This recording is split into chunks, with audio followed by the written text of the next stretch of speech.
Le Shabbat, c'est la conjonction entre la Lune et Saturne.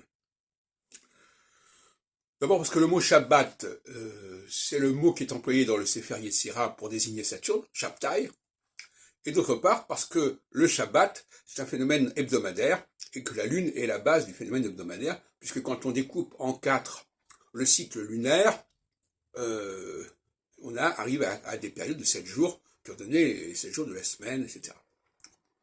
Donc, nous avons là le Shabbat qui consacre l'importance de cette polarité qui a complètement échappé à des gens comme André Barbeau, qui sont intéressés, comme je disais tout à l'heure, au Soleil, Lune, Jupiter, Saturne, alors qu'en réalité, il fallait s'intéresser à la néglige Lune, Saturne, que Rudyard a bien compris d'ailleurs, puisque Rudyard ne cesse pas de dire, quand il interprète un thème, on va passer des jours à l'année. Passer du jour à l'année, c'est passer de la Lune à Saturne, que je sache.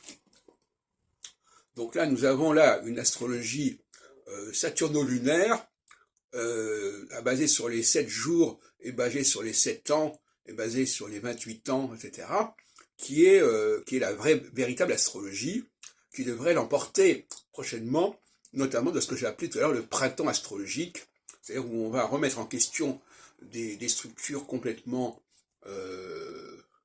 branlantes que sont les RET de Nicolas ou l'indice cyclique de André Barbeau, hein, pour différentes raisons. L'indice cyclique d'André Barbeau, c'est une usine à gaz incroyable, avec 5 planètes dont on fait un seul et unique cycle, au lieu de comprendre que c'est Saturne qui est le cycle majeur.